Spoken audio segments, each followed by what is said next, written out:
Tonight, I want to take you on a journey. Not through the pages of a history book, not through headlines or hashtags, but through the unseen cost of something that touches every nation, every soul. War. You've heard the victories, you've seen the parades, but have you ever stopped to ask, what did we lose? What did India really lose in these wars? Not just soldiers or tanks, but time, dreams, lives that could have built a better tomorrow. And then there's something even more surprising, something hidden in a book over 1,400 years old, a book many read, few understand, and even fewer dare to explore with science in hand. What if I told you that within the pages of the Quran, scientists are finding truths that will shock you, truths about the universe, about life, and maybe about the very nature of peace? So stay with me. Don't blink, because by the time we reach the end of this speech, you won't just hear the facts, you'll feel them. And once you feel them, you can't unsee what's been lost and what still can be saved. India's involvement in multiple wars since its independence in 1947 has had profound impacts on its economy, society, military strategy, and national psyche. One of the most significant areas of loss has been economic, an often understated but deeply consequential dimension of warfare. India, emerging from the shadows of colonial rule, found itself entangled in conflicts that drained its limited resources and slowed down developmental progress. Wars in 1947-48, 1962, 1965, 1971, and 1999, among others, imposed massive financial burdens. These conflicts not only demanded direct military expenditure, but also led to long-term consequences such as infrastructure damage, disruption in trade, loss of productivity, and strain on the national budget. The 1962 war with China was a strategic and psychological blow to India. At a time when the country was attempting to build its industrial base and modernize agriculture under the Nehruvian economic model, this war forced a diversion of attention and resources toward military buildup. India was unprepared and under-equipped, and the defeat led to a sudden realization of the need to invest heavily in defense. From this point onward, India's defense budget began to expand dramatically. Although some may argue that such investment was necessary for security, the immediate consequence was a slowdown in socio-economic projects. Instead of investing in mass education, healthcare systems, or rural infrastructure, areas which could have delivered long-term national growth, vast sums were allocated to purchasing arms, training troops, and strengthening border. The 1965 war with Pakistan further added to this burden. Though militarily considered a stalemate or a limited victory for India, the economic costs were tremendous. The war lasted only a few weeks, but led to significant military expenditure. India's economy at the time was not strong enough to sustain such conflict without taking damage. According to post-war estimates, India spent hundreds of millions of rupees, which was a huge sum in the 9,960 SS. Railways were disrupted, oil refineries came under threat, and many industrial zones were partially shut down during the war. The agriculture sector, already fragile due to the effects of previous famines and poor monsoon conditions, suffered further setbacks due to the allocation of state resources toward war management. Foreign aid slowed, and the war created an atmosphere of insecurity that discouraged investment. The 1971 war with Pakistan, which led to the creation of Bangladesh, is often remembered as a strategic and moral victory for India. However, even victories come with costs. The war displaced millions, leading to one of the largest refugee crises in modern history. India had to accommodate over 10 million refugees from East Pakistan, now Bangladesh, which placed an enormous burden on its economy and public services. The financial cost of the war, combined with the cost of providing for these refugees, disrupted India's 5-year plans and forced the government to take emergency financial measures. Inflation soared, essential commodities became scarce, and development programs suffered major delays. The political capital gained from the war did not translate into sustained economic growth, as the government faced new challenges in stabilizing the economy, managing debts, and rebuilding the eastern frontier. The Kargil conflict in 1999 is another example of how even a short and localized conflict can carry outsized economic costs. Though it was restricted mainly to the high altitudes of Jammu and Kashmir, India spent an estimated $1,500,000,000 on the conflict in just a few months.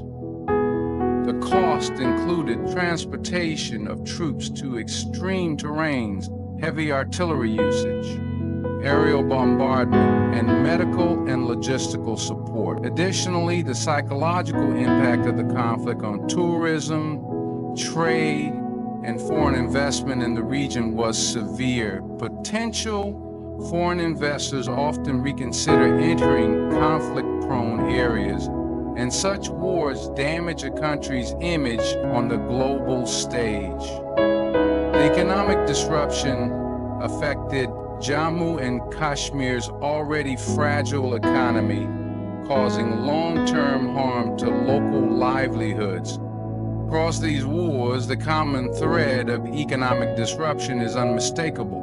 Not only were billions spent directly on defense, but the opportunity costs were equally devastating. Every rupee spent on ammunition was a rupee not spent on a child's education. Every tank purchased meant one less hospital bill.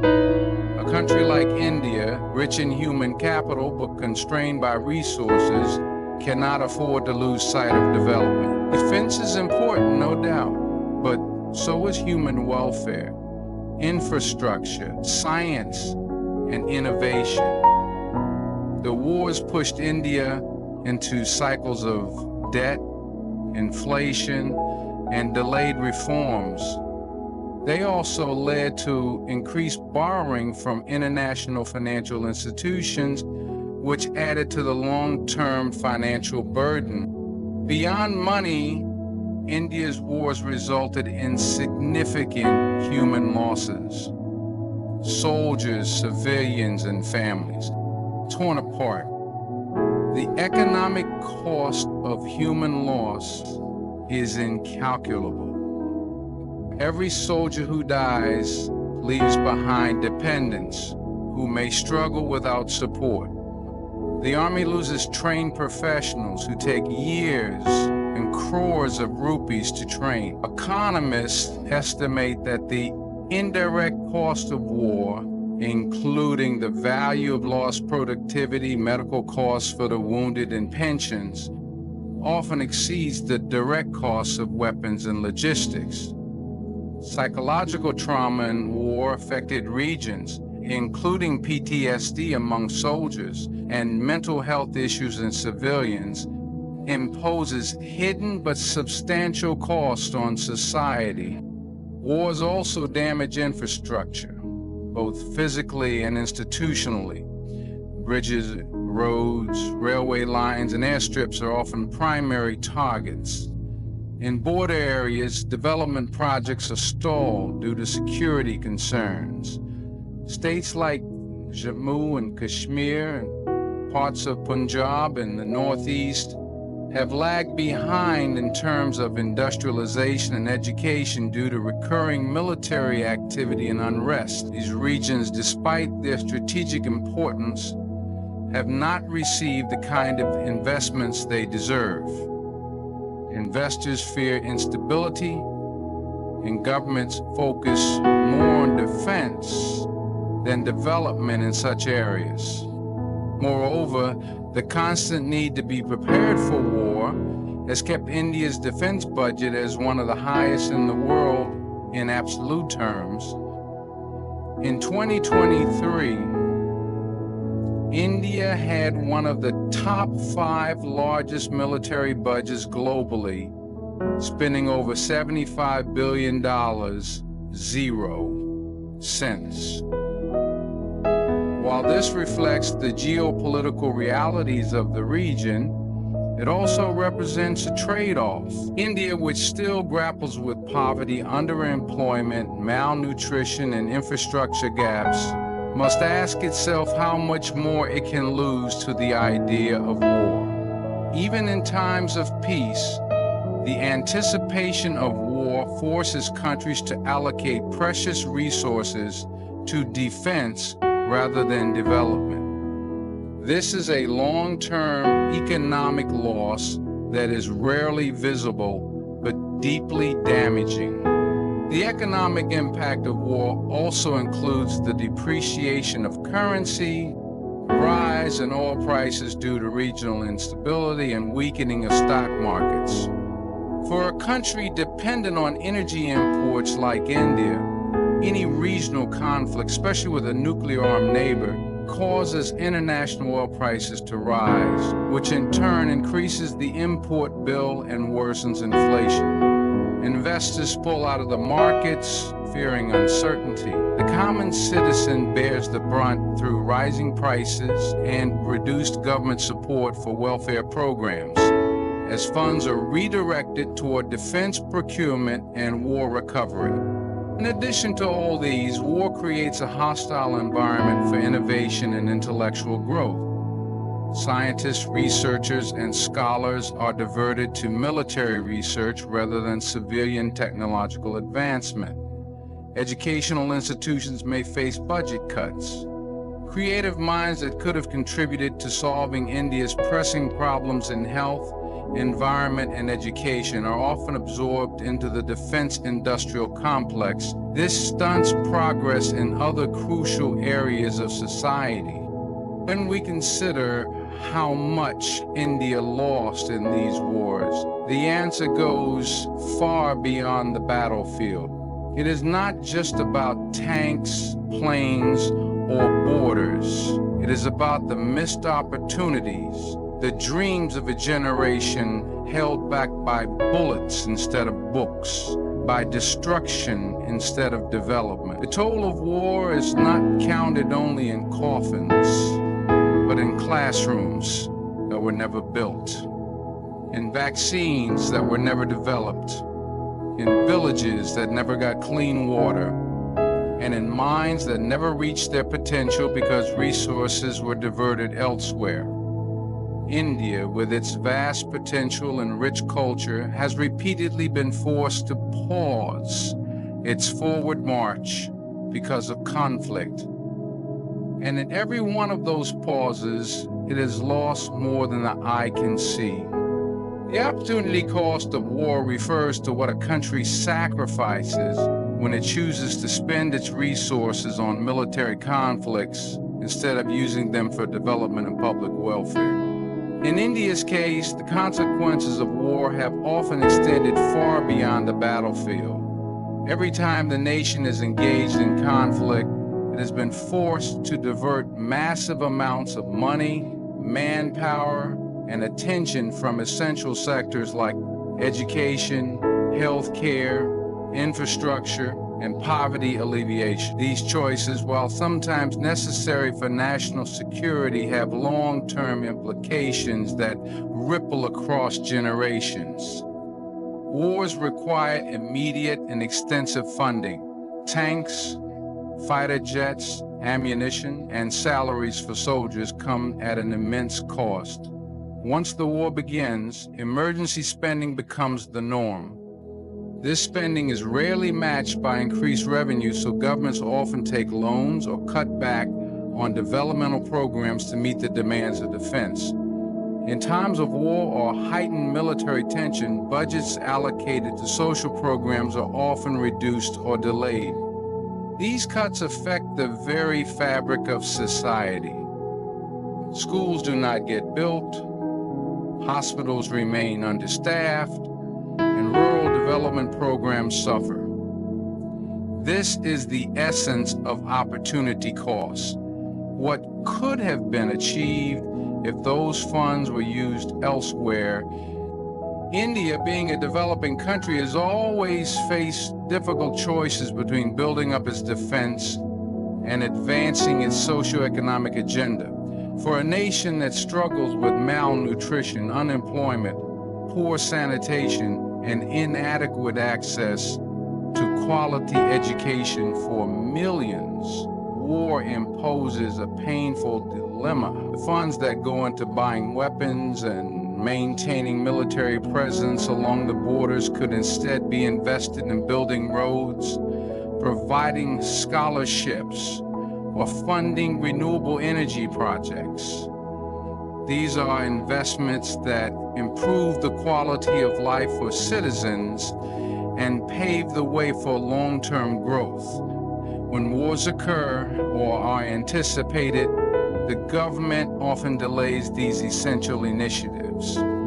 Beyond financial costs, war consumes human capital. Young people who could be entrepreneurs, scientists, teachers, or engineers are trained for combat roles. The energy and creativity of a generation are redirected towards survival and strategy, rather than innovation and nation building. In conflict zones, children miss school, businesses shut down, and the local economy collapses. Even when the war ends, the psychological scars and infrastructural damage linger, requiring years of rehabilitation and rebuilding efforts. The opportunity cost also appears in foreign policy and diplomacy.